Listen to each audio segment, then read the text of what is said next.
Okay, perhaps we can start. Thank you so much for staying with us. So our second session will be dedicated to agonistic spaces, and it will be basically in hybrid format. So the presenters will be from online platform. So because we are late for 20 minutes, I will not spend much time, and we will start with Oleg Rut from University of Eastern Finland, whose research looks at the present-day territory of Republic of Karelia, which during World War II was an arena of two military conflicts, the Winter War and Continuation War. And he basically will examine the transnational everyday through the prism of death and try to show how the identities are negotiated within death practices and how they could be grounded in agonistic memory politics. So, Oleg, the floor is yours, and you have 20. Please skip this 20 minutes. Okay. Thank you very much. Thank you very much, and good afternoon, colleagues. As stereotypes, what have with Finland is a stable, peaceful Nordic country located in the calm environment of Northern Europe. It's developed, well regarded, has stable borders, and is particularly known for its friendly relations with neighbors, and is having developed a positive and mutually beneficial relations with Russia in particular. It has, however, not always been so. Finnish-Russian or Finnish-Soviet relations have historically often been tense. Wars have been fought, borders contested, and sovereignty treated and defended. At times during the Second World War, Finland's very existence has been in question. In particular, disputes have been evident over the contested territory of Karelia, a region that transcends the border between Finland and Russia. While Russia has historically constructed a close link between territory and security, the South's control of Karelia by pursuing politics based on a mixture of imperial and geostrategical reasoning, the possession of Karelia perceived as provider of greater depth of territorial defense for the imperial city of St. Petersburg. For Finland, Karelia has been less linked to physical security and border-related safety. Instead, it has assumed a deeply ontological dimension as a mythical territory and South nation. In this respect, being depicted in the cradle of nation, Karelia has at times become seen as central to any understanding of Finnishness and occupies a central place in process of national awakening in the 19th century. During the interwar period, Karelianism reached fever pitch in Finland, and calls to annex the territory were met with military incursions, which during the continuation war from 1941 to 1944 resulted in a full-scale invasion and program of assimilation of the region into Finnish territory. As a result of the post-war settlement, the major part of Karelia was ceded to Russia. 420,000 Karelian refugees moved to Finland, and all the ingredients for future conflict seems to be in place. So what is Karelia? Karelia tends to have divisive connotations. It refers to Russia, to the Republic in Russia, to the Republic of Karelia, where it usually stands in the Finnish discourse as a ceded area.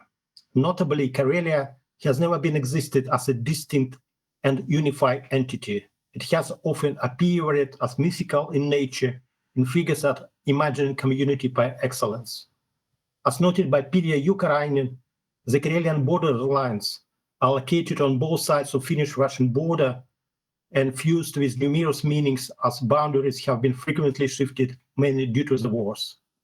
When a Finn and a Russian say Karelia, they often mean two different areas. Please take a look at the map, if you can. I'm sorry if it's not suitable scale. Yeah, the thing is that we only see the title of your presentation. I mean, yeah, it's not moving. Oh. Perhaps Yeah. Yes. Now it's on the screen. No. So.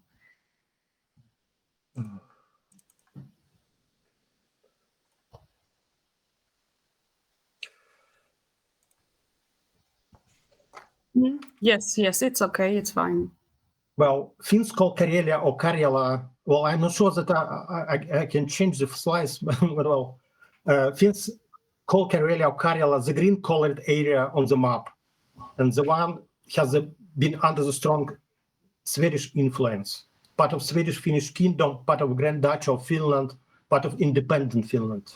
As a result of Second World War, most of what the Finns defined as Karelia was incorporated into USSR to become part of Leningrad Oblast and semi-autonomous Karelian Republic, its population being withdrawn to Finland. As of today, the area still remains in Russian Federation. When the Russians say Karelia, they usually mean the Republic of Karelia, which is one of the subjects of the Russian Federation. Most of its territory was traditionally under the Russian influence, first being part of Novgorod Trade Empire, and after the incorporation of Novgorod into Russian Tsardom, and ended being part of Russian province. In Finland, this area on the map, it's orange colored, is referred to East Karelia or Itä Karjala.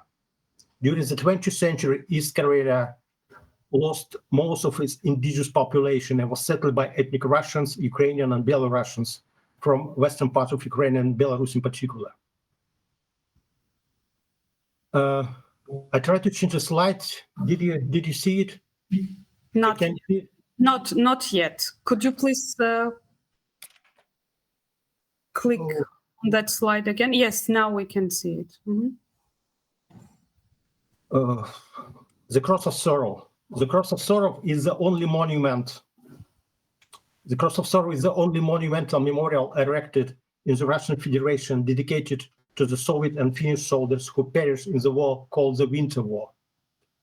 The monument was unveiled in June 2000 in the Pitkäkangas tract of the Pitkäranta district of the Republic of Karelia. The monument, standing approximately 6 meters high and made of cast iron, is in the form of cross. On either side of the cross, female figures are depicted mourning for the fallen sons, representing both Russian and Finnish mothers. The monument is situated on the artificial hill with a group of large stones scattered along its slopes, symbolizing the fallen soldiers. A memorial plaque made in symbolically simplified manner bears the inscription: Russia and Finland are two sisters. Finland and Russia are two mothers. They're embodied in this cross of sorrow. As markers of political space, public monuments hold particular significance for endeavor not only to establish and legitimize state power, but also to contest it. This significance has recently been demonstrated in an entirely new context, as the public monuments have become emblematic of both hidden political division with Ukraine and escalation of long-standing international disputes over Ukraine in the Russian Federation, culminated in the Russia's unnamed and unhonored war. This war, however, does bear striking resemblance of the Soviet Union winter war with Finland, which began with a Soviet offensive in November 1939. There are notably similarities and differences between winter war and the Russian aggressions against eastern Ukraine. Similarities are relevant to Stalin's aspiration for a territorial buffer north to Leningrad, now St. Petersburg, which can be linked to Putin's ambition for a sphere of influence over Ukraine that maintains a distance from NATO. The winter war eventually led to a peace agreement that completed Finland to cede 11% of territory. However, Finland's success in inflicting heavy losses of the Red Army ultimately preserved its status as a sovereign nation. One of these areas included in this 11% of territory was the Pitkäranta district. The site chosen for the Cross of Sorrow was located in the junction of roads leading to the cities of Petrozavodsk, Pitkäranta, and Suojärvi. This has been a site of prolonged fighting again during the war, and it subsequently housed the Valley of Heroes, historical memorial complex known by local residents as the Valley of Death. since it contained 11 fragile burial sites. In the border areas, the memory of the war, which combined both heroic and victimizing perspective, is intensified by the proximity of the border and the territories that have previously finished, but now part of Russia, experienced in Finland as factually Russian, but rightfully ours. The memory of the Winter War, which highlights human suffering and ultimately places human life and dignity at the core of remembrance while condemning their violence, serves as a memory model capable of generating comparison and empathy. In this way, it internalized its moral imperative. At the same time, in the case of neighboring Finland and Russia, national memories don't adhere to a linear model. An agonistic memory mode is employed more instrumentally. This was and still is determined by processes that often don't consider the national and regional levels.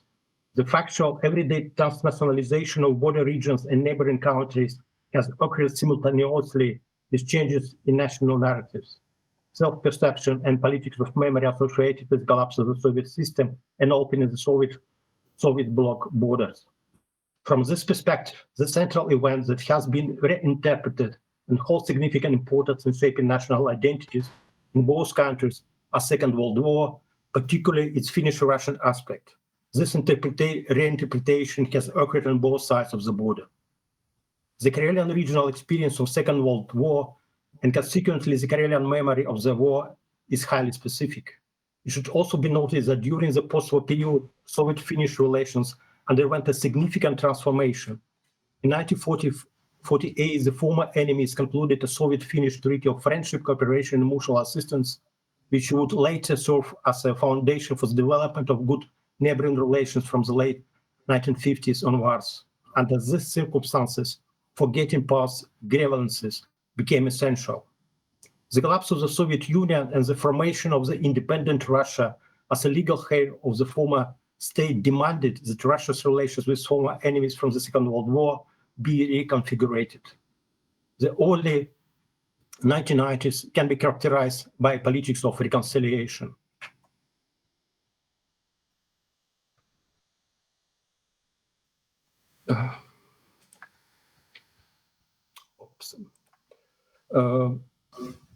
In June 1992, the Russian and Finnish governments signed an agreement on cooperation in perpetuating the memory of Russian or Soviet military servicemen of Finland and Finnish military servicemen in Russia who perished during the Second World War.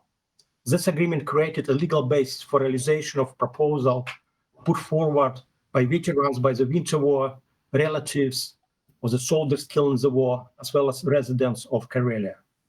They were calling for a monument to be erected in memory of the fallen, and in October 1992, the decision was taken to build a monument to soldiers killed during the Winter War. During the late Soviet era, the Finnish memory of the war was divided between official declaration of friendship with the Soviet Union, recognizing its victory and sacrifice, and the commemoration of fallen Finnish soldiers and honoring of veterans. The memory of the war forms the great narrative of the Finnish nation. A significant part of the victimizing narrative regarding the losses caused by the war is generated within the broader framework of memories associated with lost Karelia. These memories focus on the Winter War as a central event in the national memory. It consists of stories of forced evacuation of civilians from their home, heroic defense of Finland's independence, contributing to the formation of united Finnish nation. Memory of heroic defense of Finnish independence during the war, along with remembrance of victims of war and veterans, constitutes the main contents of the national celebration, such as Independence Day. The memory of the war in Russia combines the Soviet-era victory myths with the endeavor to individualize and democratize this memory. This highlights various ways of emotional and practical engagement in memory process, including participation in popular social parties, mediatized practices, and large-scale cultural production. At the same time, the memory of the war has experienced a shift of broadening from prevailing heroic myth to inclusion of the suffering of different groups of the war memory, along with particular shift from memory of heroism to memory of trauma. How did the politics of commemoration of the Great Patriotic War influence the remembrance of forgiving the Winter War? The erasure of images of Finland as occupied Karelia and erasure of images of disputed territories from the officially constructed memory. The continuation war ended in 1944 with intensive defense action and the temporary peace treaty with the Soviet Union, which was cemented in the Paris Treaty in 1948-47. This treaty reaffirms the territorial losses, along with additional territories in the north, and set reparations from Finland paid until 1952. Finland was defeated and controlled with crimes and guilt. The country lost a portion of its territory and found itself caught between pain and silence. A collective memory or mourning without common representation was not possible. The memory was excluded from the public sphere. The remembrance of the fallen soldiers disappeared from the public stage during the continuation war into the private room. The dead were mourning, but without questioning the reason for their death. The discussion about causes of the war would have intense searches for the true reason behind it. However, there was no immediate critical debate after the war. The collective memory of the fallen soldiers can also be described as collective mourning.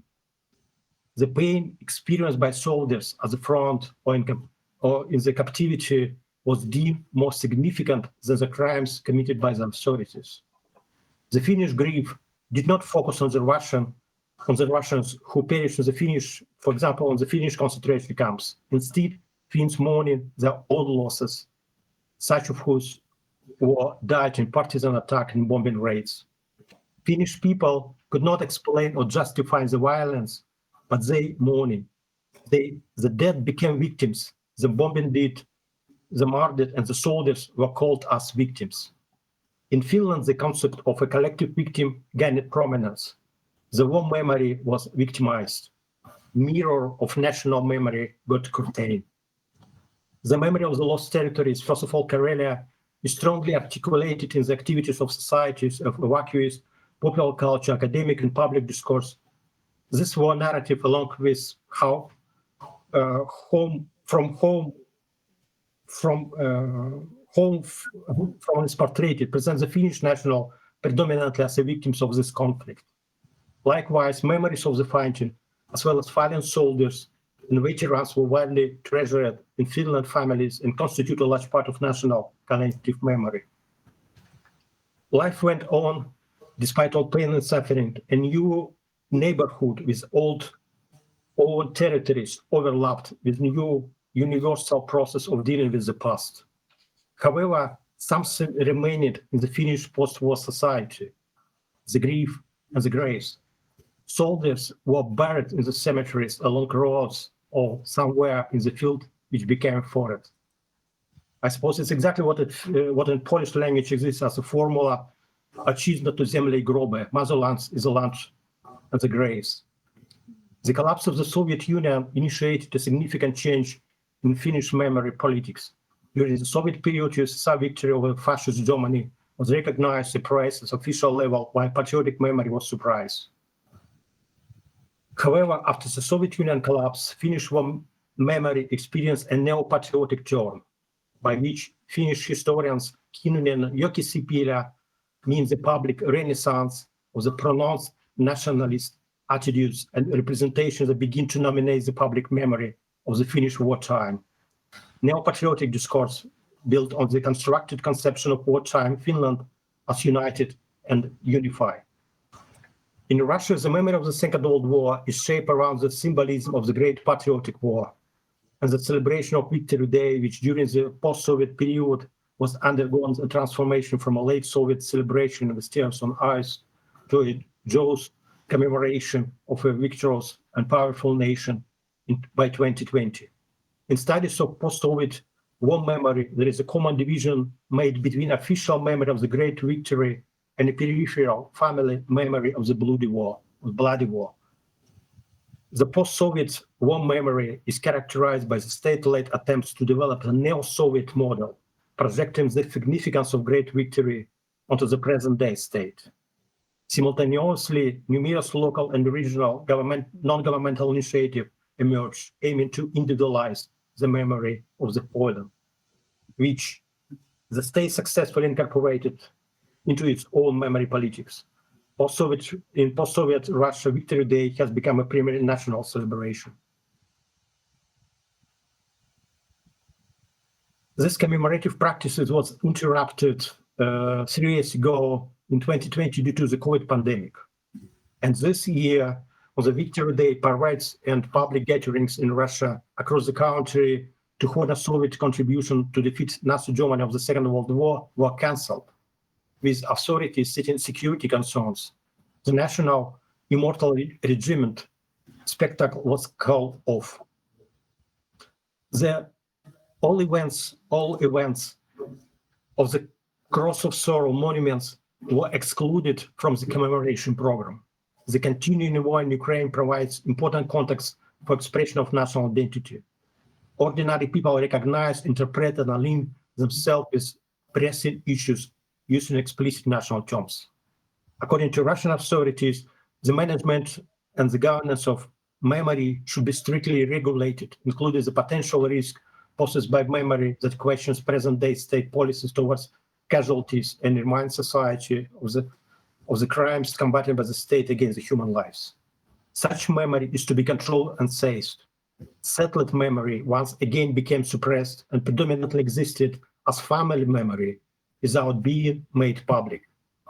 No official wreath of flowers was placed in front of Cross of Sorrow Memorial. The memory infrastructure was left unusable. Does this mean that the meaning of the place has changed? The Cross of Sorrow was erected as a symbol to remind a peace, understanding a future generation. The creation of memorial has become linked to the idea that ensuring public recognition of the past crimes is indispensable to victims, essential for preventing future violence and necessary for redefining transnational unity. Memorialization is a demand of victims and society at large, and the path of reconciliation is seen as to pass through not only legal reparations, but also to symbolic reparations, such as monuments. The question is whether the memorial does and still fulfills the purpose assigned to agonistic memory, and if so, under which condition. The Cross of Sorrow design comprises the most precise expression of the idea of agonism, defined here as based on mourning and grief. It's evident that all post-Soviet societies touched by the competing memories of disparate territories confront the need to establish a delicate balance between forgetting and remembering. It's crucial that memorialization process don't function as empty rhetoric merely commemorating the dead, but rather maintain the understanding of the reason and context behind the past tragedies, while also addressing contemporary challenges.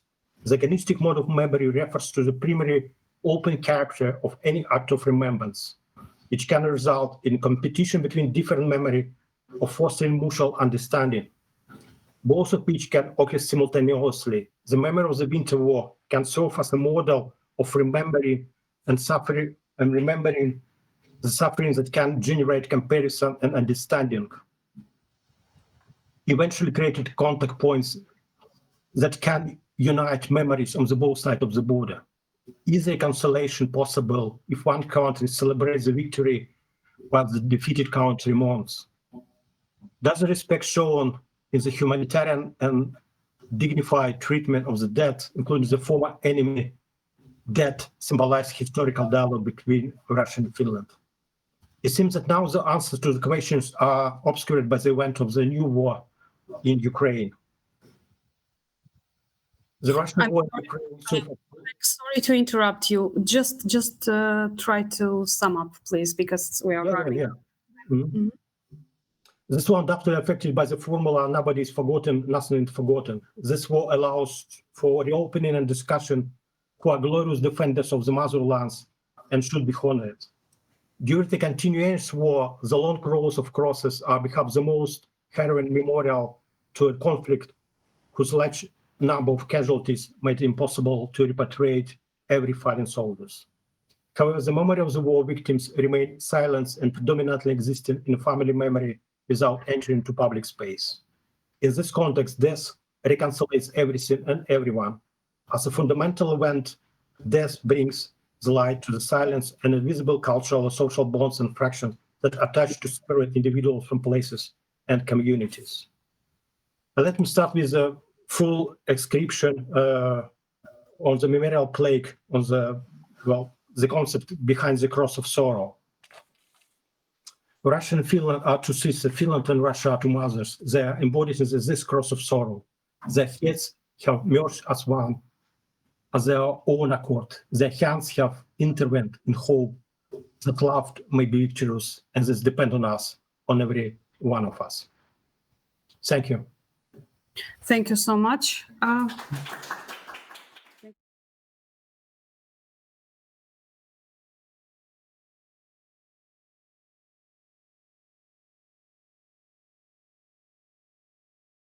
Okay, so our next presenter, Serhiy Morozov, from independent scholar from Belarus, and he will present the Grand Duchy of Lithuania in the Belarusian battles for history and changing the memory landscape of the cities. Please. Thank you a lot. Attention to history during the time of independent Belarus is consistently high, and after 2014 and 2022, this interest has clearly increased. Today, the Grand Duchy of Lithuania is quite a sought-after historical plot, as three modern states derive their history from it: Belarus, Lithuania, and Ukraine. Their neighbors, also Poland and Russia, also claim their inheritance of the Judeo. The trend of our time is the return of the 500-year history to the memory of the Belarusian people, and the volume of this memory is constantly increasing. Ancient history and its memorable places are more interesting to Belarusians and tourists than the history of the 20th century. This memory is changing the appearance of Belarusian cities. It is revealed in the names of streets and squares, restored castles, places and temples, in sculptural monuments, etc. Street actualization of events and figures of the era of the Grand Duchy of Lithuania in Belarus cities was particularly active in the 2010s years. From the very beginning, there were opponents. Very beginning of the independence of Belarus, there were opponents of the return of the Grand Duchy of Lithuania to science and popular memory.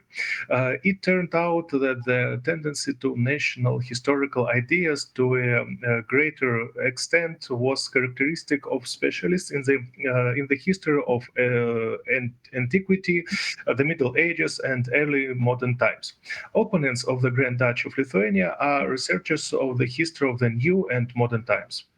It was not possible to completely return the history of Belarus to the Soviet vision of the past. However, they still exist, and today it is gaining strength with the support of state, for which Western Russianism and Pan-Slavism are unshakable criteria for the correct coverage of Belarusian history. That is why battles for history are constantly taking place in Belarus. They arise on the basis of the formation of the historical pantheon, the restoration of the architectural heritage, the erection of monuments to persons and events of the distant past, the remaining of streets and squares. History of Belarus in the 13th, 18th centuries turned out to be a zone of memory conflicts and, one might say, a dangerous minefield. It turned out that at the same time there are two Belarus on the same land. Each has its own vision of history and future, its own values, its own symbols. The fully or partially restored castles and places of the Grand Duchy of Lithuania of the 17th century are returning to the urban landscape. Mirski Castle, Nesvizh Zapyzhsky Castle, Litsky Castle, Galshansky Castle, Krevsky Castle, the castle of Stefan Batory in Grodno, the palace of Mikhail Kleofas Aginsky in Zalesia, and the Ruzhansky palace of the tycoon family of Sapeks. All of them are adapted to modern social and cultural needs, included in tourist roads for Belarusians and foreign guests. Although such historians as Lev Kristapovich do not cease to be opponents of the restoration of the architectural and museum heritage of the aristocracy of the GDL within the framework of the Castles of Belarus state program. They claim that the magnates Radzivills, Sapegas, Aginskis, etc. Have nothing to do with the Belarusian mentality, and in general they believe that the GDL should be thrown into the dustbin of history. In the 2010s, elements related to the heritage of the Grand Duchy of Lithuania, including the biggest figures of the era, began to appear more and more often in the historical politics of Belarus. A very important component of such a policy is the creation of monuments in honor of national heroes. There have been certain changes in the attitude towards this issue, and on the part of the authorities, also discussions and disputes have remained. One of the subjects of such disputes was the identity of the Grand Duke of Lithuania, Algert. This idea of erecting a monument to Algert in the center of Vitebsk came to the representatives of the city administration in 2010. First of all, part of the Russian diaspora turned out to be opponents, while the core of supporters was the Belarusian youth and some representatives of science. According to the sociological survey, almost half of Vitebsk residents supported the idea of erecting the monument, and only 12% were against it. According to the opponents, the monument to Algert will deal a blow to orthodoxy, will worsen the image of Belarus in the eyes of the Union State Belarus-Russia. Controversies surrounding the Vitebsk monument to Algert did not go unnoticed in other countries. So Lithuanian mass media criticized the claims of Belarus to call itself a descendant of the Grand Duchy of Lithuania. In Poland, attention was focused on the need to strengthen Belarusian independence.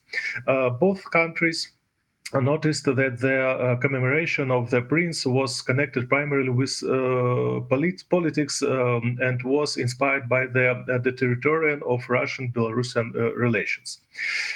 In 2014, a bronze equestrian monument representing Grand Duke of Lithuania Algert appeared on the pedestal in Vitebsk.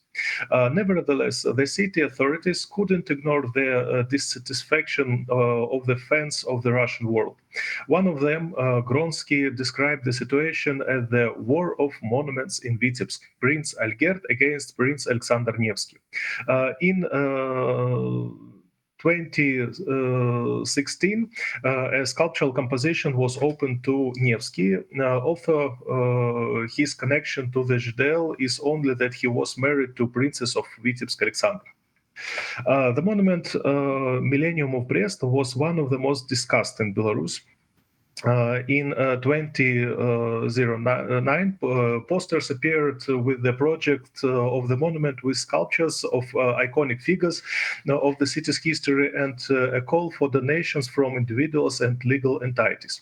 However, gradually the ranks of historical figures at the moment begin to thin out.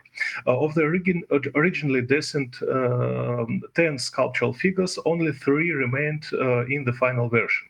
The founder of the city, Prince Vasilkovich, the Grand Duke of Lithuania, Vytaut, and the Brest mayor, Radzivill.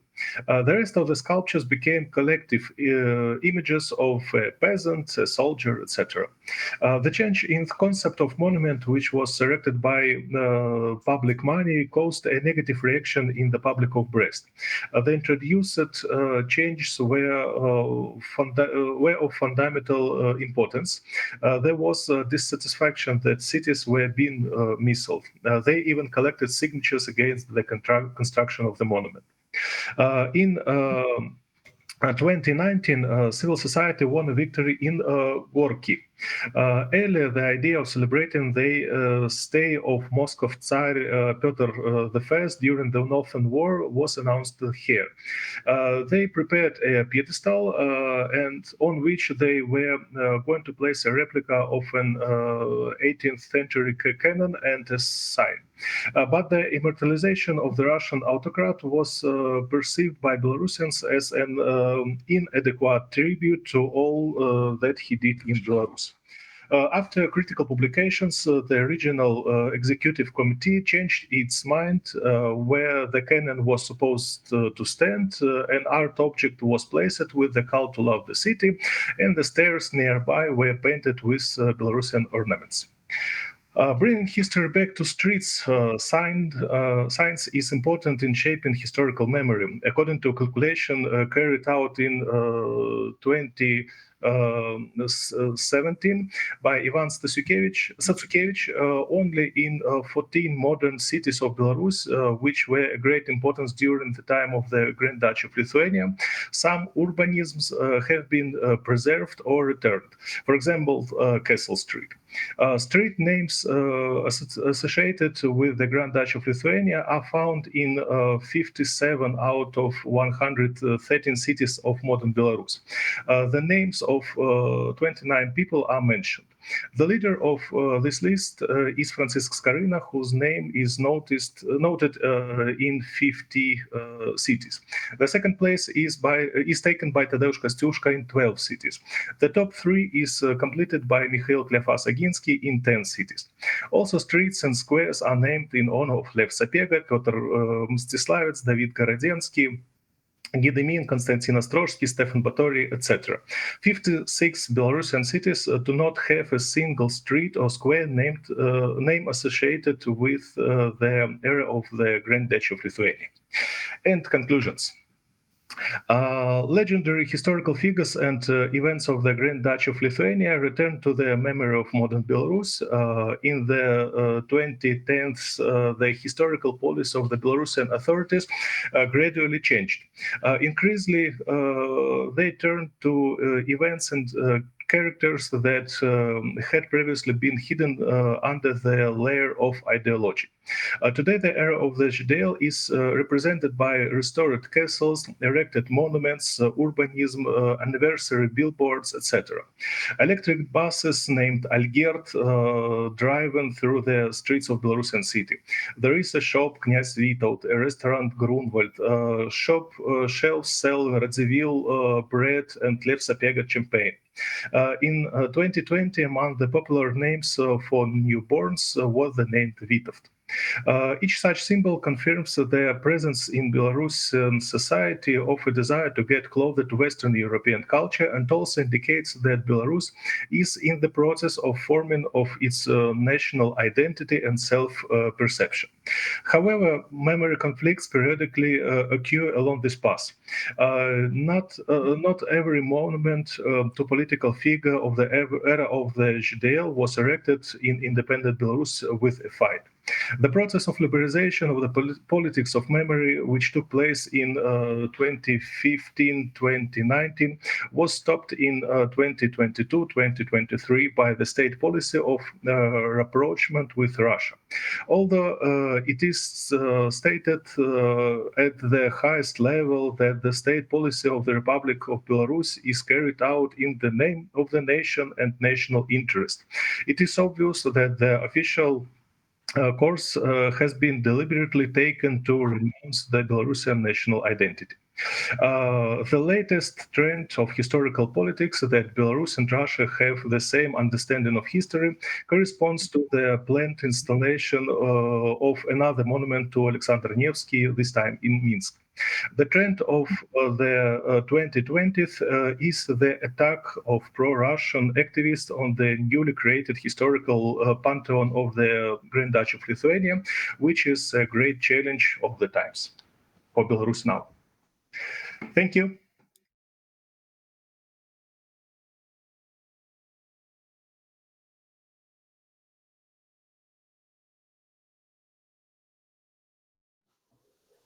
Okay. All right, so I'm Magdalena Rek-Woźniak. I'm sociologist representing the University of Łódź in Poland. And as you can see, I've shortened the title of my presentation a bit because I thought that maybe the original one was too bombastic and like too promising a little bit too much. I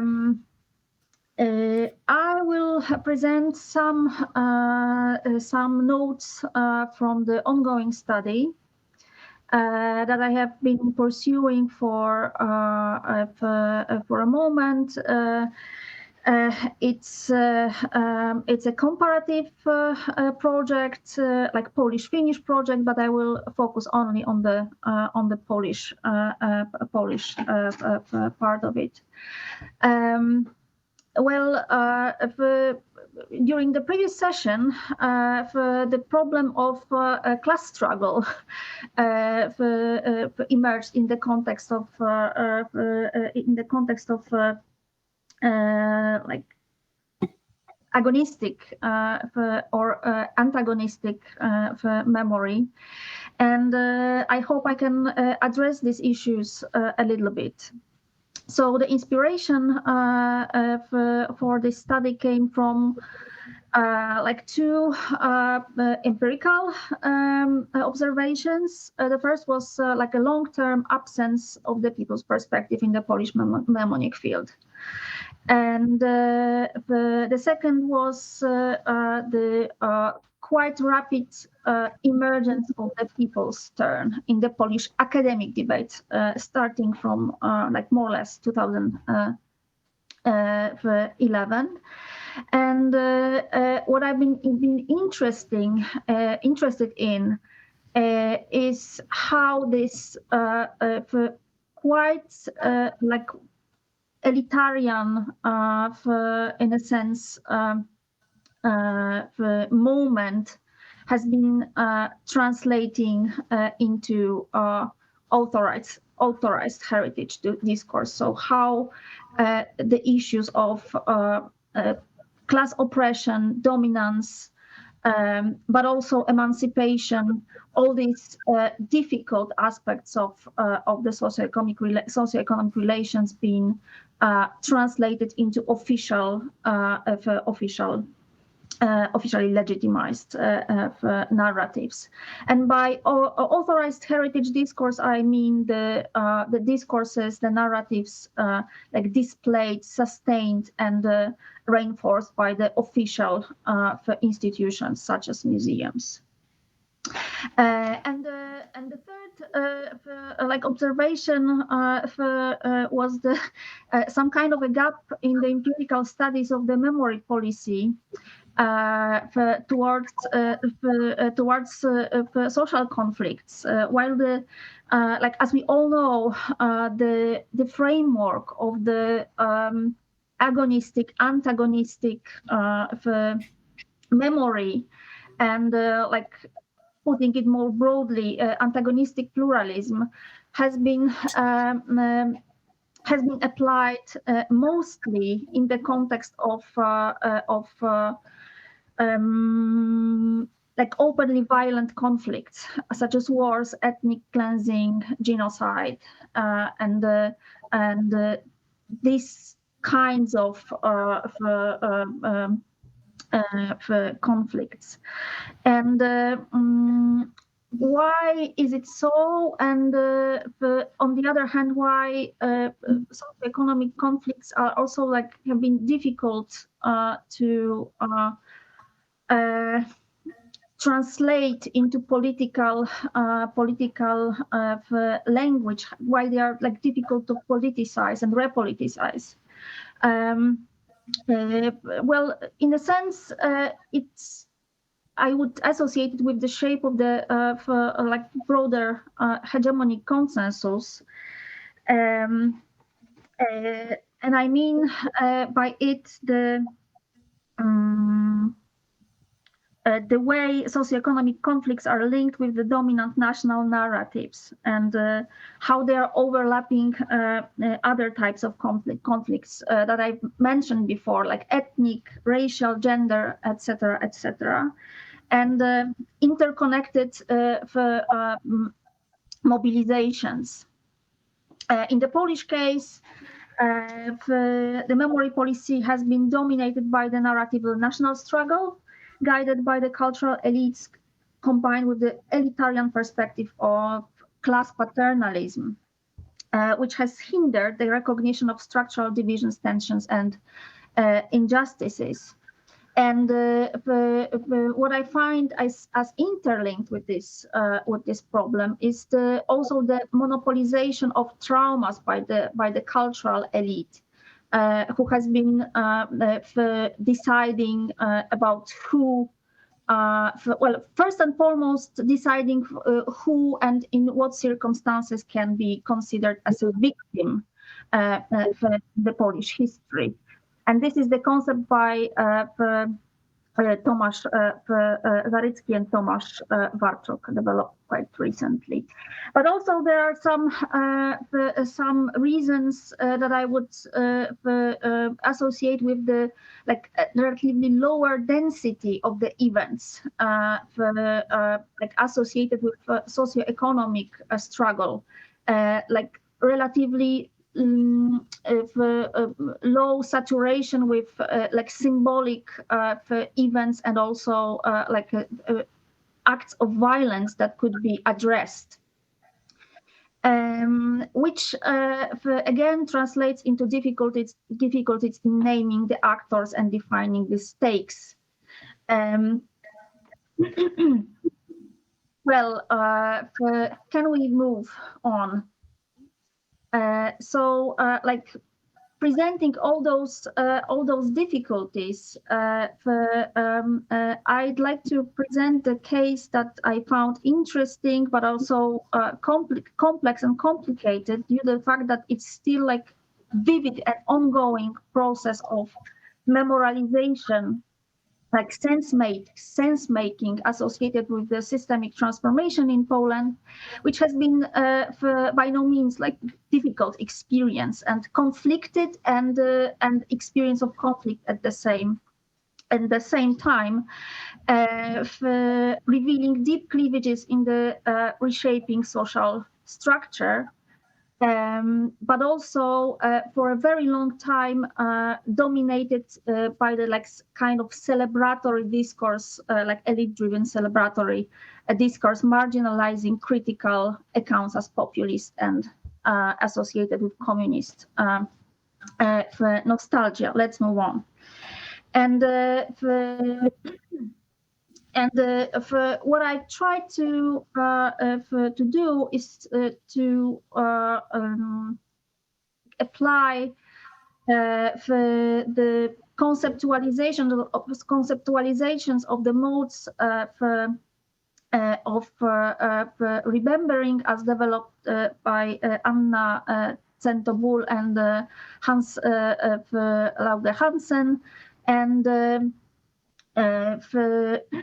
can we move forward? As you can see, there are like three conceptual types of remembering, and the dominant discourses of the transformation have been, to my mind, associated with mostly the cosmopolitan one, which is in fact the mode that should be called an institutional forgetting, well, the most striking example of this approach is the main exhibition in the European Solidarity Center in Gdańsk, established in 2007. This is the only supralocal commemorative institution established in Poland after 1989, which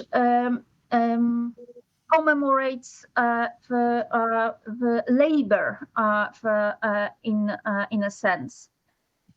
And as you can see, it has been legitimized by various actors, including the national and international elites.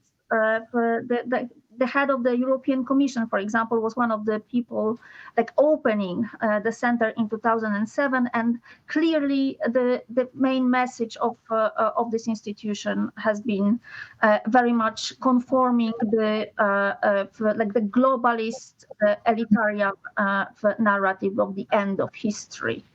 And the win of solidarity, the triumphant win of solidarity as the end of the history.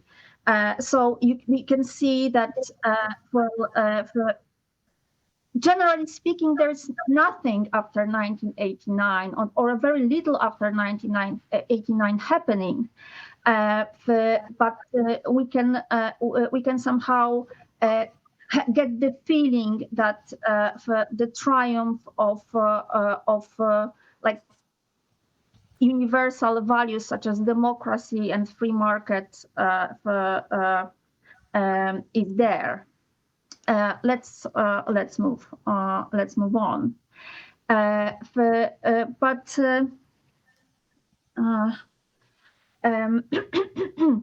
But as I have mentioned,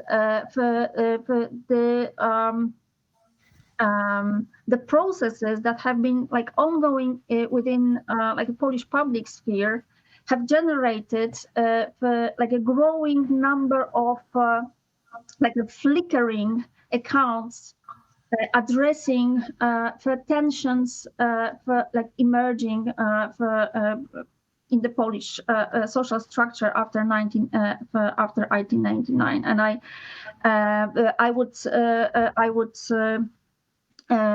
refer at few of them. This is the emergence of the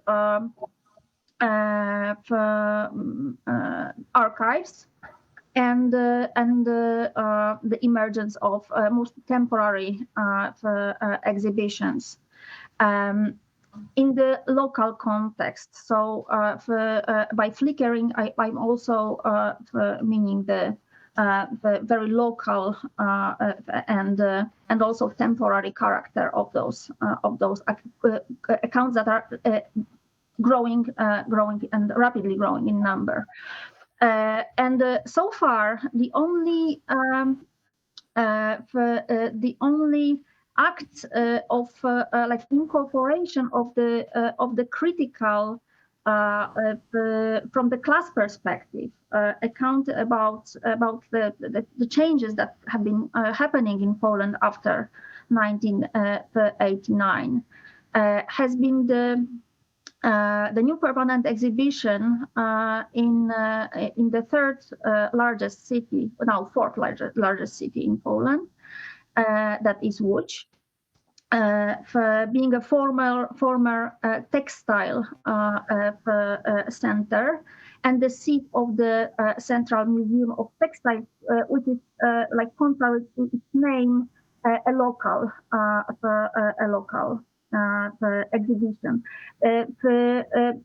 I'm pointing at it very firmly because this is clearly the example of authorized heritage discourse that I've been somehow assuming as the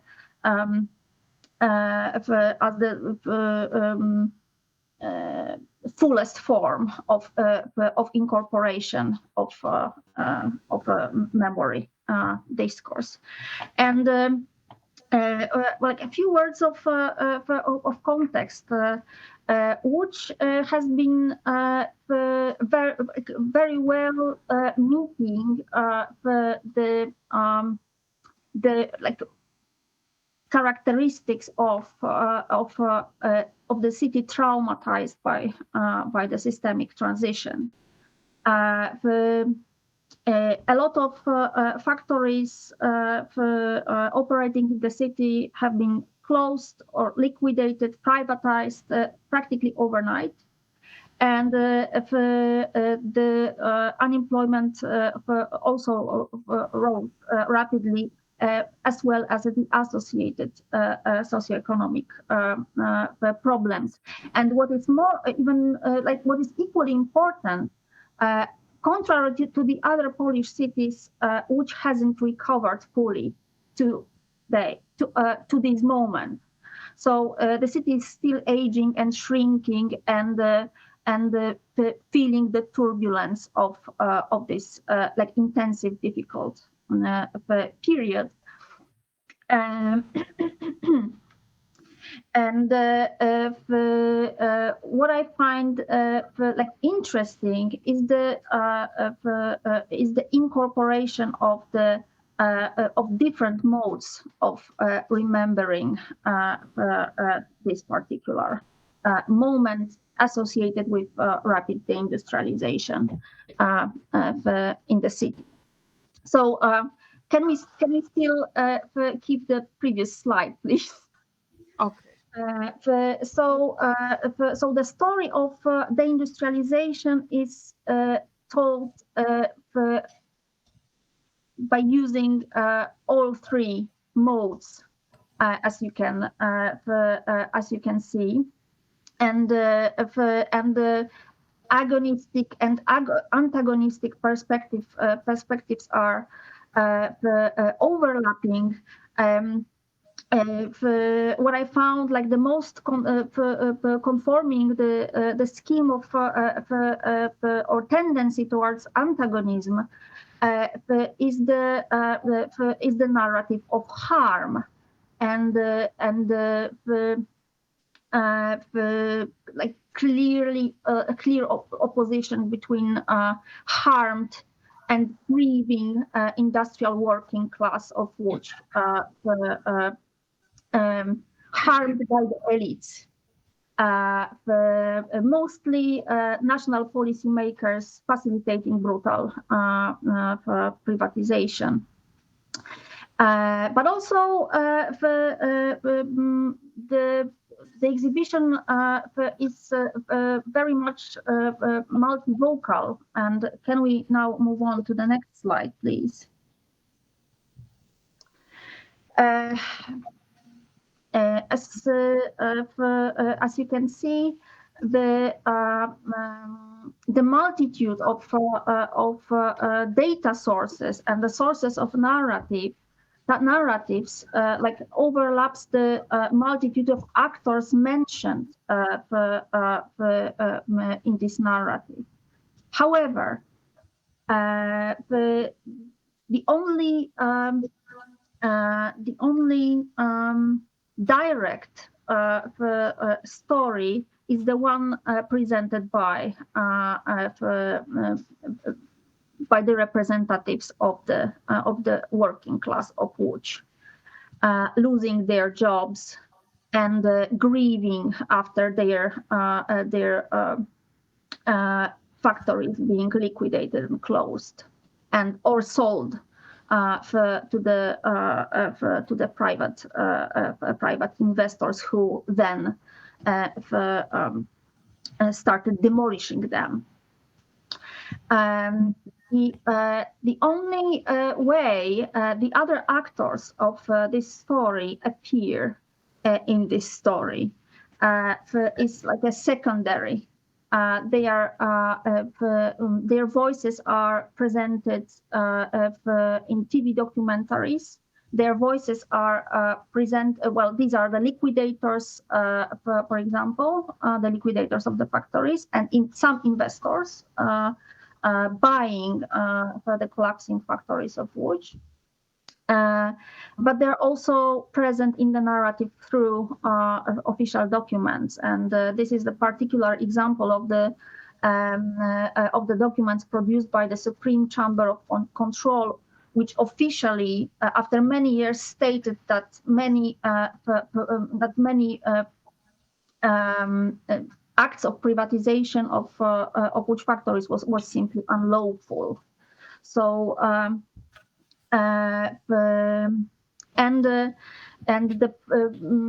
the perspective, the national perspective of policy making, as presented mostly by the curators commentary. So first, the agonism here seems to be very limited, and secondly, I'm finishing. And secondly, what I also find like very interesting, but also as something to interpret, is the way the push for social justice was made in this particular exhibition. First of all, somehow imposing the revitalization of post-industrial spaces, and secondly, for the document that I've mentioned by the Supreme Chamber of Control as adequate compensatory measures for those who were harmed. I have no time for any further discussions. So, well, please take a look at the very last slide commenting on the context of this particular exhibition. And I will leave you with like a very open question about what's coming next. And this is the question that is also open to me. And it's a question about like a further step towards big narratives carried by the national institutions. And what you can see in the very last slide is the announcement of the opening of the new historical exhibition of the museum of the history of Poland, which actually opens tomorrow. So I will probably have a chance to learn something about the further steps very soon. Thank you very much for your attention. Thank you, Magdalena. Thank you so much.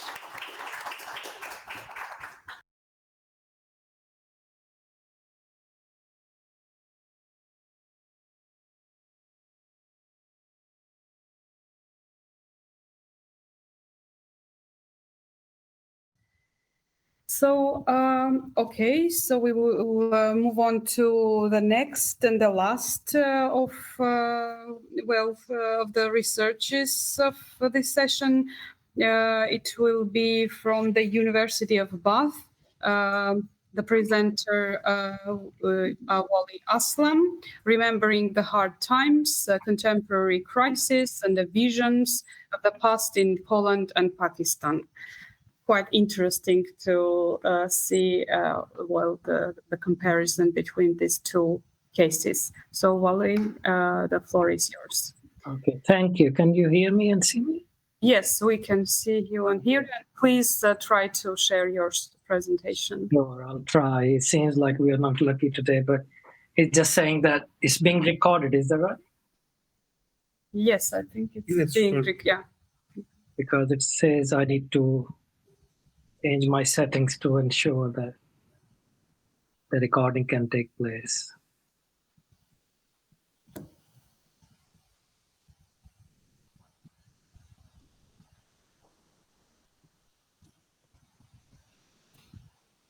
1 second, please. It's asking me for permissions for recording, and it's not very easy.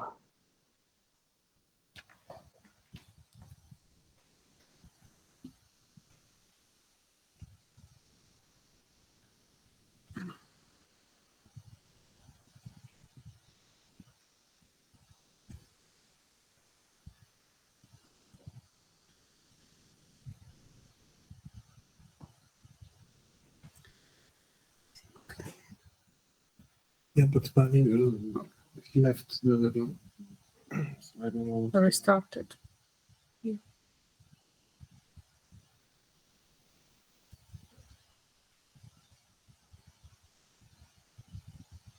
Sorry, despite all my preparations, life gets in the way. Okay. Are you able to see my screen now? It's connecting. Yeah, it's connecting. Yeah. Yes, perfect. Are you able to see? Yes, we can see. Good, wonderful. Thank you very much, everybody. Special to the organizers. I'm sure it's a marathon task to organize conferences of this magnitude, and it looks like you have an amazing program. So thank you for including me in the program as well. My name is Dr. Bali Aslam, and I am based at the Department of Politics, Languages, and International Studies at the University of Bath in the United Kingdom. Since I sent my abstract from that time until now, you will see that there is a change in the title, slight change in the title. I've just been reading a lot around it, and I found it really interesting, this whole topic. And what I have done is, after my recent visit to Lithuania, I've added the case study of Lithuania as well in my presentation. So I'm hoping that that will lead to some interesting questions from the colleagues who are right there right now. Basically, what is this project? I have not done much in terms of empirical research on the ground and interviews. I'm hoping to do that going forward in the coming months. But I've done a fair bit of secondary reading around the cases as well as around the theory that I will be talking about. So any feedback will be very, very welcome. So what is this project about, basically? So are you able to see my next slide, by the way? Yes, we are. Okay, yes. So basically, what I am interested in finding out is that these countries that are my cases, Pakistan, Poland, and Lithuania, all of them have had a very traumatic past. And the trauma is a common theme in all the three cases. But when you look at the way the past is memorialized and remembered, at the official level as well as at the societal level, you see some kind of interesting variation. So first I will talk about what the trauma was, and then I will talk about the differences in remembering and variation. And then, of course, I will talk about the theory that I'm using, try to find out why that is the case, basically. So if you look at the case of Poland and, of course, Lithuania, the traumas of world wars, both of the world wars, and then in the case of Lithuania, German occupation, and, of course, Poland and Lithuania both have that. That's not my computer making the noise. No. Please continue. Okay, no, I thought maybe something playing in the background, so I don't want to be rude. Yes, so in the case of course, Lithuania, we have that very brief German occupation, and then in the case of both Poland and Lithuania, we have the Soviet history and Soviet past. I was really impressed by the Vilnius Museum I think it's called Museum on Human Rights, but basically it's the KGB museum. Very, very well done how they have remembered their past. So yes, so that history is very much obvious and very traumatic and very much in your face in those two theaters. Similarly, Pakistan has, of course, the birth itself is very traumatic. The partition of 1947 of India and Pakistan after the British Empire left, and the resulting migration of human beings across the border is, up to this day, is the largest human migration ever conducted on two sides of the border. And of course, that led to some estimates say about 3 million people dying and so on, all sorts of upheavals and displacements. Then the country saw three major military dictatorships, of course. Then we had a civil war with East Pakistan becoming Bangladesh. And of course, a continuous religious and sectarian violence. So a lot of traumatic events in the past of Pakistan as well. But I have looked at some sources. I will talk about them in a minute. And when I see that the way these past events are memorialized or remembered is quite different in the case of Pakistan compared to the two European cases. And here is the difference that I have come across, and this is what I will know. Despite all the trauma and all the difficulties of the past, there is a tendency in the case of Pakistan to remember the past with more of a colorful angle or with more of a nostalgic angle. I'm not saying that they will say the past was the perfect time in their lives, but still it was far better than today. And whereas when I talk to people in Poland and in Lithuania, it's very clear that there was no golden times in the past. It was a traumatic time, it was a horrible time, and we don't look towards that past. And that led me to ask this question, what explains the variation in these two cases, one case Lithuania and Poland, and the other case being Pakistan. So what explains this variation despite similarities of historical trauma? And I read around the conceptual discussion and then theoretical discussion and came across this really interesting work by Robert Lenzer. Here are two sources, but there are more. I am only referring to two sources. The first one is this fantastic book called The Grand Biocentric Design, How Life Creates Reality. And Lenzer and the colleagues come out with this really relevant concept called biocentrism that I will use to apply to the cases that I'm studying. I will talk about this concept first before I talk about what this concept helps me find out about the answer to my question. So what is this idea of biocentrism? Biocentrism argue that time, of course, does not exist out there independently, and they give the example of something like shells on a beach, or stones on a mountainside. So time does not exist individually or objectively out there, but it's very much dependent on an observer's ability to preserve information. Okay, what does that mean? They say that time as we experience it has no meaning without association to another point. So what they do is they emphasize a very relational perspective or a continuum when it comes to time. And the next thing they do is they link time to memory. They say time is a function of memory. And it's memory that glues the past and the present together. Okay? Which means that we are getting this framework that talks about memory as a continuum. Memory as not being distinct when it talks about past or present or the future. As the next point says, the distinction between past and the future is basically an illusion. So I really like what this framework does is it gives me a good continuum or a perspective along which I can chart my experiences. So this is the first part of this biocentrism.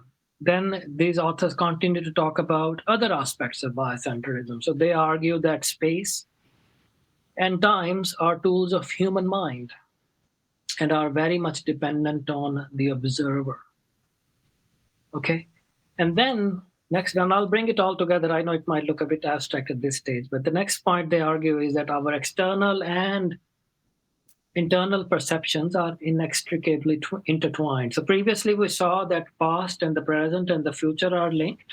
As we saw, the distinction is an illusion. The distinction does not exist.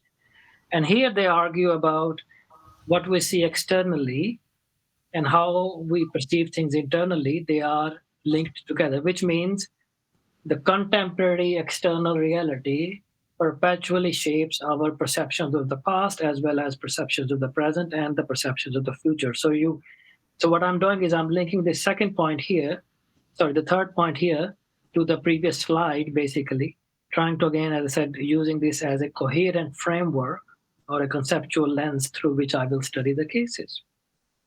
I know I think 5-7 minutes left, so I'll be quick. This is the problem when you read for pleasure and then you read too much for pleasure. Okay, so the next point is that time does not have a real existence outside of our sense perception. So when perception ends or perception is not there, so for me, time is meaningless. So it's very much linked to my own perception. And finally, how and where particles of reality reside, that is very much strictly dependent on how and whether they are being viewed. So how we view reality, number one, and whether we view certain parts or not view or choose to ignore certain parts altogether. So this is all very important. So if we choose certain aspects and events and we ignore certain aspects and events from the current time or from the past, that very much shapes our understanding of what that past is. Similarly, how we analyze certain thing from an angle, from a particular angle, that also matters a lot. So what does this theoretical framework tell us about biocentrism, followed by Robert Lenza and the colleague? There are like 4 of them, you will see the references. Basically, what they argue is that memory is memory of the past is part of a continuum that incorporates present as well as the future. So past is nothing without the present, and the present is nothing without the future. So all 3 are interlinked. We cannot separate one from the other. And similarly, we cannot separate external from internal. So it's all interlinked, and it is all based on human experience, and it is part of human perception. So the I has to be there to give meaning to reality. If the I or the perception is not there, so for that individual or for that subject, that reality does not exist.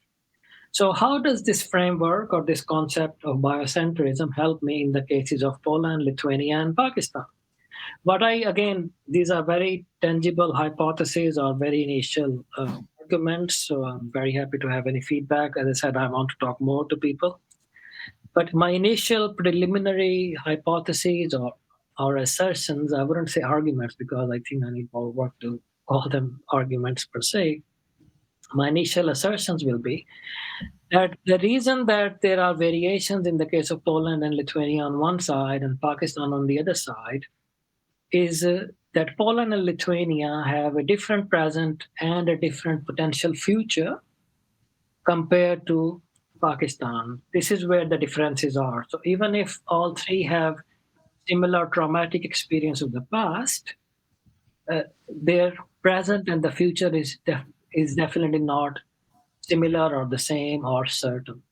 So what do we have in the case of Poland? In the case of Poland, we have quite a few contemporary challenges in politics. Of course, the emergence of the right and the official narrative concerning refugees and how there is a focus on defending the homeland and the boundaries and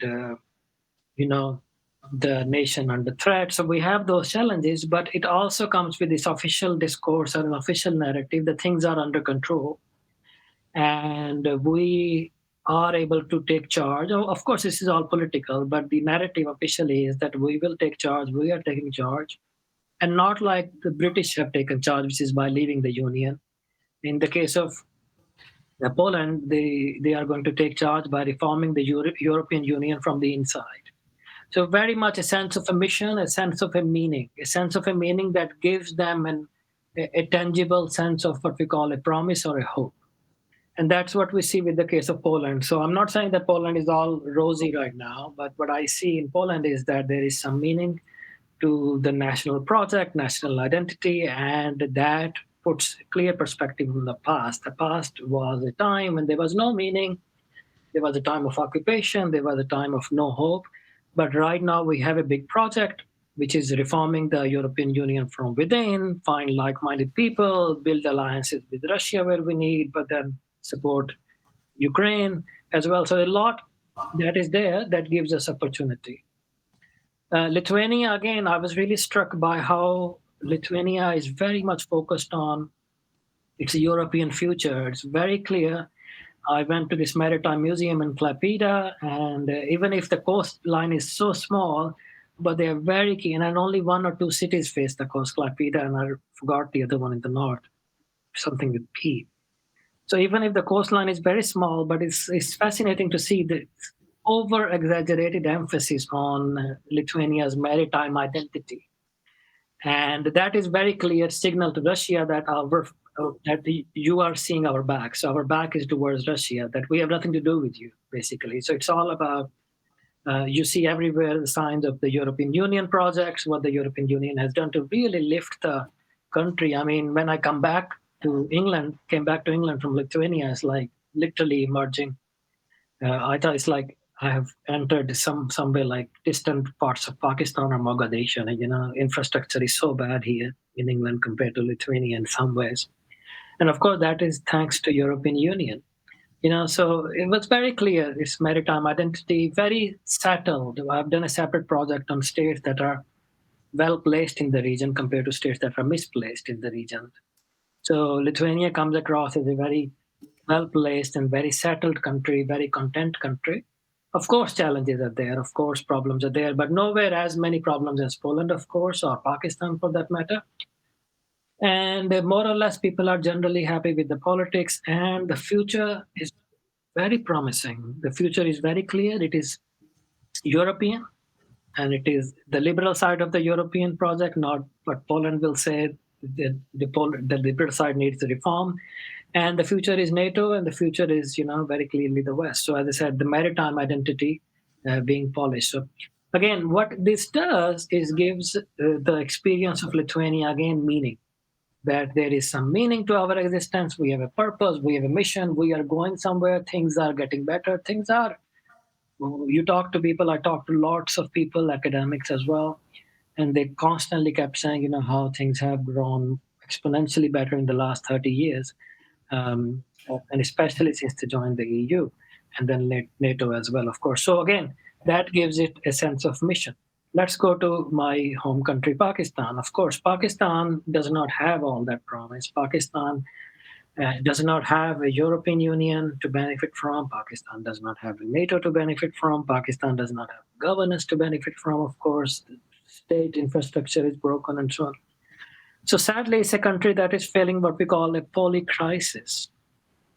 And that polycrisis, of course, that they are seeing today very much shapes the perceptions of the past. So again, going back to our theoretical framework of biocentrism, and I'll be closing in 2 minutes. I know I have 3 minutes left.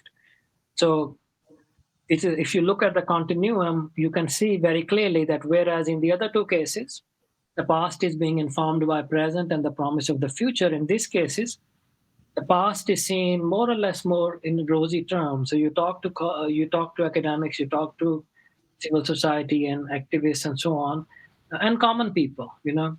More or less they will say, every next day is worse than the previous days. So the past is still more promising than the current or the future because of the variety of crises that the country is facing, and it clearly hits at and targets the perceptions of the past and hopes for the future.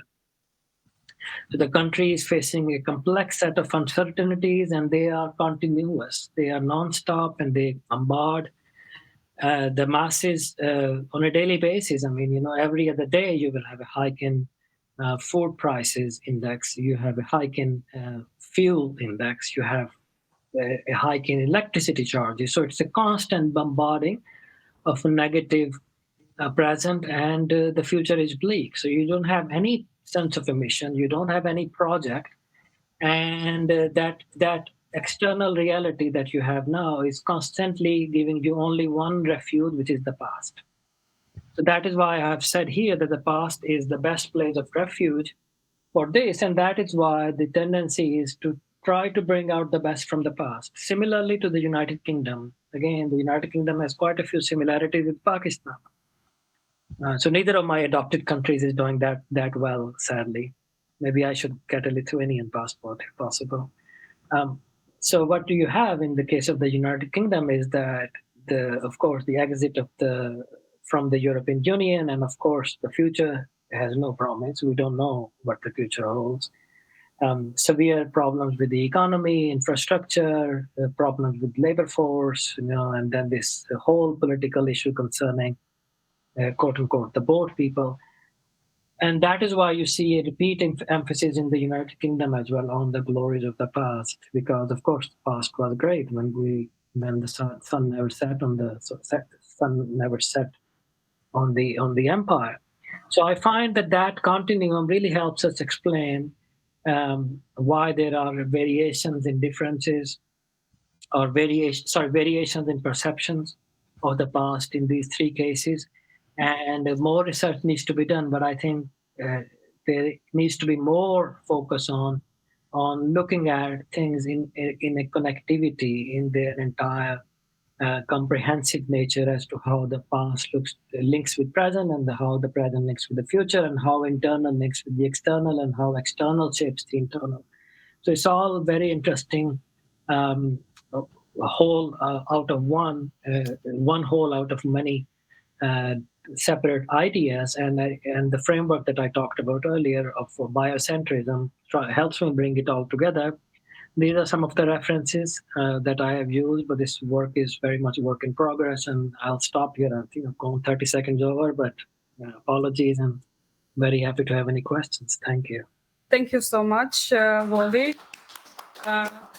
Also for somehow bringing these philosophically framed methodological questions. I really, really hope that I will be able to read the paper.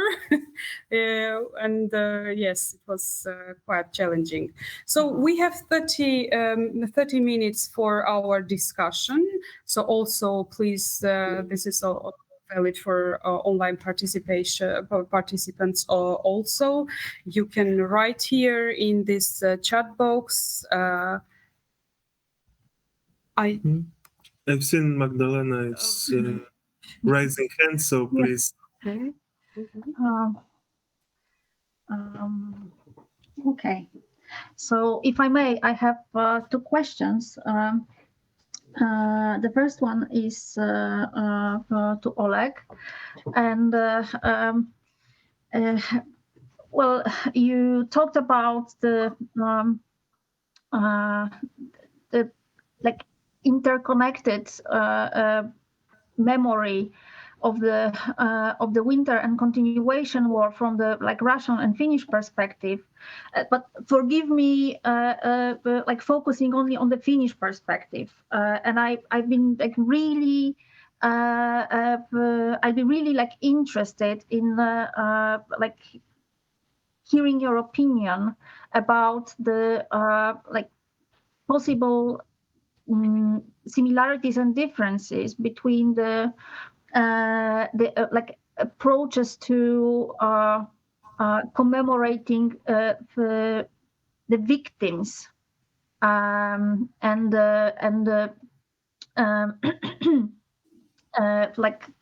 graves of the victims in the context of your study, and in the context of the second or the first, depending on how we assess it, great myth of the Finnish society, that is the civil war. So what's will be similar or different about the commemorating practices that you described and the civil war related commemorating practices. Thank you, thank you very much. And if I can also use my my slot to ask the question to Vali. I've been wondering how you, if anyhow, you're going to incorporate the global perspective in your reflection, and I'm meaning precisely the global decline of the future and future-oriented narratives, like the modernization discourses and clearly the crisis of utopia as a civilizational project. Thank you very much for all the three presentations anyway. Okay, so I think we don't have any raised hands here so far. At the moment, so yeah, so perhaps yes. Magdalena, dziękuję bardzo. Thanks a lot for your question. First of all, I would like to say that I'm not a historian, I'm a political scientist. And my particular interest on, let's say, contemporary memory politics and politics of commemoration, not so deep history, if you refer to Finnish Civil War. For me and for our project, I'm a part of the project called Transnational Death Project. It's about, well, everyday practices of commemoration in Finland and in border area.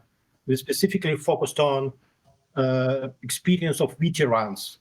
And since there is no veterans of the Civil War, it's already, let's say, past page in the history book.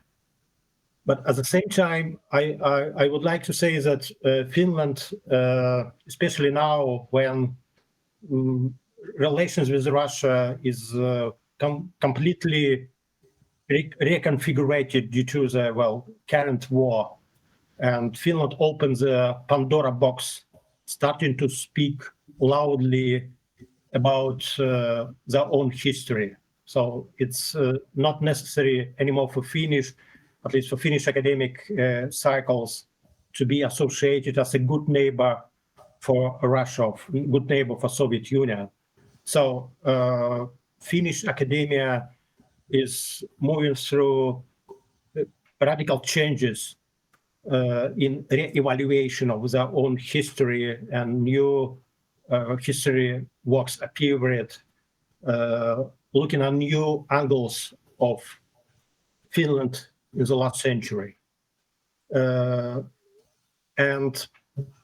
of course, the Civil War is not Civil War history is not a story about who are the victims, who are the winners. It's mainly about how it will be possible to create a consensus in society, not to find an enemy and to identify victims or perpetrators. I would answer this way. I would probably disagree slightly if it comes to like victimhood, especially the red victimhood as a construct in the Finnish public sphere. But thank you very much for your answer. Thank you. Thank you, Magdalena. Can I go forward? Is it my turn? Yes, please. Good. Thank you. Yes. No, I see this is a big challenge as to where do you look? Do you look locally? Do you look globally? That is a big challenge. And especially when you look locally, where do you look? And I have done some research of similar nature in the past, and I've tried to be very selective. So the direct answer to your question is I have not given a thought to look at the global decline, the promise of the future. So I haven't done that, but I have decided to do, I've done already. We look at the official memorializing through textbooks, because I've found them to be a very useful resource. And then interviewing with civil society organizations and civil society activists. These are the two means through which I have tried to get official perspective and a society perspective. Whereas global perspective, I haven't counted that, because of course that will lead to broader discussions which are outside the scope of this paper. So for me, focus is on these two angles. Mostly primary school textbooks in the three locations, and then interviewing civil society activists or academics who are able to give a society. Thank you. And if there are any suggestions, I'm very keen to hear from you and other colleagues who are experts in Lithuania and Poland. Thank you. So do we have, okay. Yeah, sure. Okay. Yeah, I have a question with Professor Vali. Professor Vali, I'm Amber from FT College and from Pakistan. So your presentation is really fascinating. Is my voice going? Can you hear Dr. Amber? Okay. Okay, and your theory about the past is shining, and in Pakistan and in comparison to Poland and Lithuania. But I wonder about how the heritage and ownership of heritage sites can be placed in this theory. Because in Pakistan, we don't have that love for heritage sites, which are definitely the run and the past. But in Lithuania and Poland, we see this has been happening like in a big way, I must say. So how do you kind of reconcile this thing? That love for heritage as a love for past, but without the love for heritage sites, and love for not for love for past, and have the love for heritage sites in Lithuania and Poland. And I've also have a question is Magdalena, if I'm Yes. pronouncing rightly. Okay, and that was a lovely word, so fascinating. And I've been wondering about the possibility of agonistic spaces, while at the same time, no, this is not a question, as such. It's only my thought on it. If she wants to respond, that's okay. That the actually herself mentioned that the elite makes it happen. So the powerful who have kind of taken away the possibility, uh, the, the, the, the prosperity out of the labor class, and now they are again like facilitating in some sort the spaces for those where they could kind of get together, place their pains and memories, share their memories in a kind of a contextualized places. So how these two things can go together? I mean, the victim and the perpetrator are the same, kind of in the same place, and so how she sees this like working. Mm-hmm. Thank you. So perhaps, yes, we will start with you, Wally. No, thank you. No, Amber, I really welcome your feedback and hope that we can continue talking about it going forward. I'm not an expert on heritage and history as such, or a political science background person, but I would slightly dispute your understanding that there is not as much love for heritage of the past. I think there is a lot of love for heritage in our part of the world as well, but that is more intangible heritage, given that we prefer to remember folklore and mythologies, and we like to live in a world of myths, and world of stories. So intangible heritage is everywhere in front of us. It's shaping our reality all the time. Yes, you're right. Intangible heritage has not been very much part of the picture because it has some of its own connotations. I mean, of course, we are talking about Indus Valley civilization. That is not as fertile as other parts of Europe, which means sparsely populated. Not many people outside, the thickly populated parts of Punjab and Sindh. And similarly, invasions, and that led to destruction on the basis of religion and so on. One religion coming and saying, this heritage needs to be destroyed because it does not conform to my ideas and so on. So there is a lot of love of the past and heritage and history, but it's more intangible in the case of Pakistan, whereas in Europe there is more of a tendency to preserve the tangible past and the symbolic element involved in tangible practices, physical matter, physical infrastructure is far more important in Europe than I would say in South Asia. Thank you. Over to you, Matthew. Thank you. Yes, Magdalena, would you please, if you have, of course, if you have some comment. Thank you very much for this comment. This is actually like a very good comment, and I don't have a good answer to it. I mean, because you touched quite a sensitive problem, and I guess the problem forms a kind of like impossible figure. First of all, because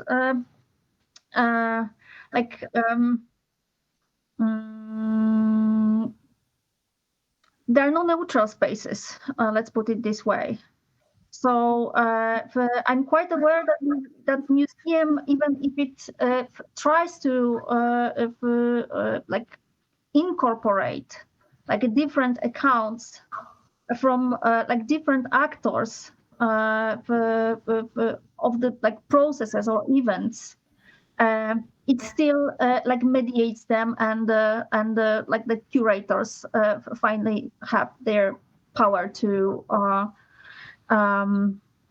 put those narratives in order, at least. But I think there's another question. I mean, do those narratives have to meet? Of course, this is the a assumption of the agonistic pluralist approach. But do those narratives, the victims or the dominated perspective and the dominant perspective, do they have to meet and clash? I'm not really sure at this point. But yes, you have touched a very sensitive point in this whole conceptual framework, I guess. Okay, thank you. And I also have one very short question to Serhii. I hope that you are here. Just a short question. So you mentioned one of those, slides. On the slides, you mentioned about the streets named in honor to persons, events of the Grand Duchy of Lithuania in the era. But could you please, perhaps you did some study or some comparison study with let's say monumental or perhaps toponymical heritage of the Soviet era. So do you have any percentage of the whole scale picture? Because these numbers could be much more vivid and expressive in the comparison with this the same street names and monuments from the Soviet era. So have you done this kind of research?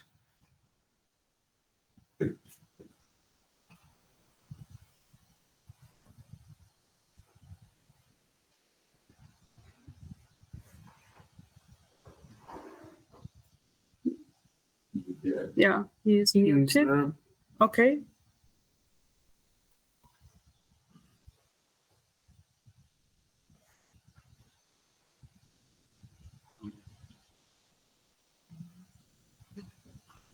No, I think that Serhii, yeah, he is perhaps not there.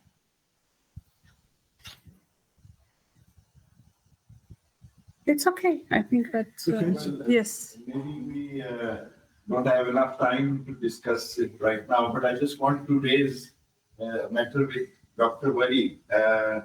This comparison between Pakistan and UK is rather amusing, and also I'm wondering whether it is also based on some, apart from his own personal experience of living in UK, but some surveys or some data, empirical data. But broadly speaking, in political terms, it makes some sense. But I just want to point out that in a country like Pakistan, and maybe not many countries would have a similar history, past is not just determined by present and by the person who's looking at the past, but sometimes it is totally fictional. It doesn't exist. It is not your past. It is someone else's past which you have been told or brainwashed to imagine. Or sometimes it is just fairy tale. So without any historical basis at all. So does something like that exist anywhere else where the observer is looking back at something which is not there at all? Who is the questioner? I didn't get the name.